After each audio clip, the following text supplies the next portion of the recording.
তো ইসলাম ধর্ম আমাদেরকে এইভাবে শিখিয়েছে, লিন্নাস। যদি মুমিনদের প্রশ্ন আসে তখন সেখানে আল্লাহ বলবেন লিল মুমিনিন লিল মুসলিমিন, এটা কিন্তু আল্লাহ পাক বলছেন লিন্নাস। আর নাস মানে কি? মানুষ। যেখানে আল্লাহ পাক সবাইকে সম্বোধন করেছেন সেখানে বলেছেন ইয়া আইয়ুহান নাস, ইয়া আইয়ুহান নাস। আর যেখানে ঈমানদারদেরকে সম্বোধন করেছেন সেখানে আল্লাহ বলছেন ইয়া আইয়ুহাল্লাযিনা আমানু, হে ঈমানদারেরা। সুতরাং আমাদের ধর্ম আমাদেরকে গাইডলাইন দিচ্ছে মানুষের সাথে ভালো আচরণ করার জন্য। আমরা ইনশাআল্লাহ ধীরে ধীরে সামনে নিয়ে আসবো আল্লাহ রাসূল কিরকম আচরণ করেছেন, সাহাবায়ে কেরাম কিরকম আচরণ করেছেন সামনে ইনশাআল্লাহ। সূরা নিসার 36 নম্বর আয়াত, যে আয়াতটি মাওলানা রফিকুল মাদানী সাহেব প্রথমে তেলাওয়াত করেছেন, ওই আয়াতের মধ্যে 10টি হকের কথা বলা হয়েছে। সর্বপ্রথম মহান আল্লাহ রাব্বুল আলামিনের হক, তারপরে পিতামাতার হক বলা হয়েছে। সেইখানে আছে যে আপনার সাথী, আপনার আত্মীয়স্বজন সবার সাথে সৎ ব্যবহার করবেন।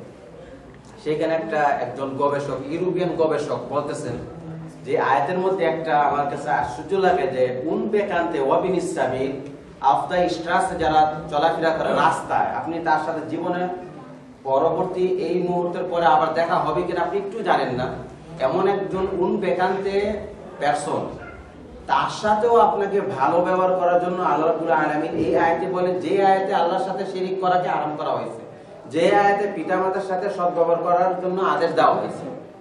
এবং আপনার প্রতিবেশী, সেই প্রতিবেশী, আত্মীয় প্রতিবেশী, আত্মীয় ছাড়া প্রতিবেশী, সেই মুসলিম নিক মুসলিম, সবার সাথে সৎ ব্যবহার করার জন্য সেই আয়াতে আছে।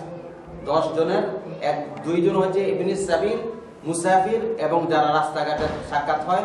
আপনি যদি উবানে ওঠেন, বাসে ওঠেন, আপনি আরেকজনের সাথে বসলেন, আপনার সিটের কারণে, আপনার বসার কারণে যেন আরেকজনের ডিস্টার্ব না হয়, তার যেন কষ্ট না হয়, সে মুসলমান হোক নিক মুসলিম হোক, কোনো অসুবিধা নেই, কিন্তু আপনাকে ওই হকটা তার আদায় করতে হবে।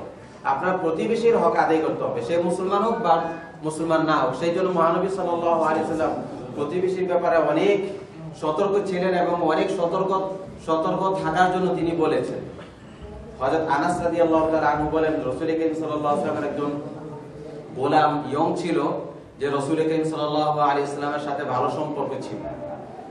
সে একদিন অসুস্থ হওয়ার কারণে রাসূল করিম সাল্লাল্লাহু আলাইহি ওয়াসাল্লাম বললেন যে ওই যুবকটা কোথায়, তাকে তো দেখছি না। তখন তারা বললেন যে সে অসুস্থ হয়ে পড়েছে।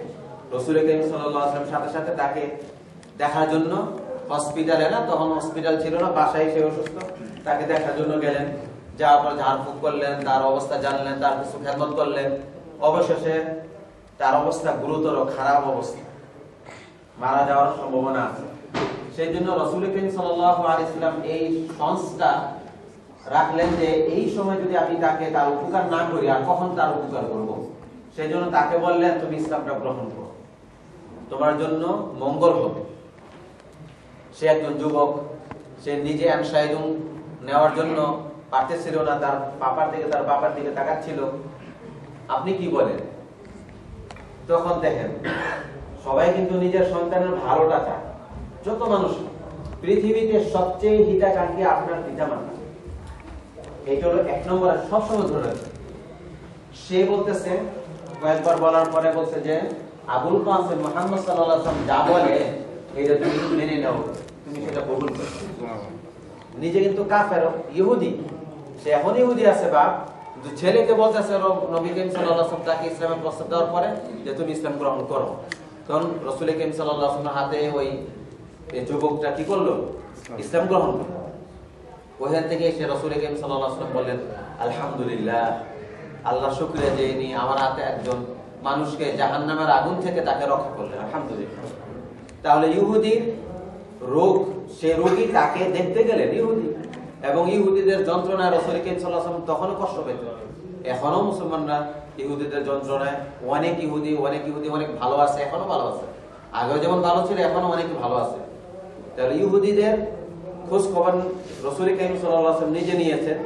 রাসূল করিম সাল্লাল্লাহু আলাইহি ওয়াসাল্লাম মৃত্যুকালীন তার একটা দেরা, তার এই লোহবর্ম যেটা দিয়ে যুদ্ধ করতেন শরীর যাতে করে বল্লম না লাগে, এটা এক ইহুদির কাছে বন্ধক রাখছে। কিসের জন্য? কিছু টাকা পয়সা দরকার, যাতে করে রাসূল করিম সাল্লাল্লাহু আলাইহি ওয়াসাল্লামের পরিবারের কিছু খাবারের ব্যবস্থা করার জন্য।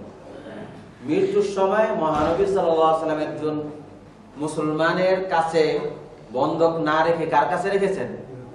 ইহুদিদের কাছে রেখেছেন। তাহলে ইহুদিদের সাথে সম্পর্ক নন মুসলিমদের সাথে মহানবী সাল্লাল্লাহু আলাইহি ওয়াসাল্লামের সম্পর্ক গভীর ছিল। লেনদেন কিন্তু এমনি করা যায়। আর বন্ধক আপনি যে কোনো মানুষের কাছে রাখবেন না। পরিচিত, যার সাথে সবসময় আপনি উঠা বসা করেন, তার কাছে আপনি এটা করতে পারেন। তাহলে রাসূল করিম সাল্লাল্লাহু আলাইহি ওয়াসাল্লাম যারা মুসলমান না তাদের সাথে অন্য যারা মুসলমান ঠিক তাদের মতেই ব্যবহার করতেন। একটু ধর্মের কারণে সে মুসলমান না, এই কারণে তার সাথে অন্য ব্যবহার করেছেন বলে কোথাও পাওয়া যায় না। এবং সে অনুপাতে আমাদেরকে চলার জন্য রাসূল করিম সাল্লাল্লাহু আলাইহি ওয়াসাল্লাম বলেছেন।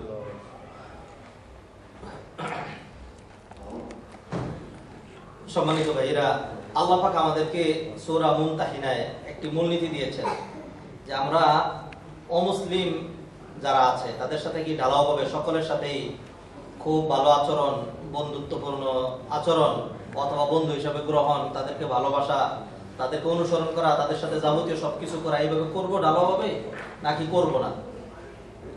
আল্লাহ পাক বলছেন আসাল্লাহু আইয়া জাআলা বাইনাকুম ওয়া বাইনাল্লাযিনা আদাইতুম মিনহুম মাওয়াদ্দা ওয়াল্লাহু কাদিরুম ওয়াল্লাহু গফুরুর রহিম লা ইয়ানহাকুমুল্লাহু আনিল লাযিনা লাম ইউকাতিলুকুম ফিদ-দীন ওয়া লাম ইখরিজুকুম মিন দিয়ারিকুম আন তাবাররুহুম ওয়া তুকসিতু ইলাইহিম ইন্নাল্লাহা ইউহিব্বুল মুকসিতিন।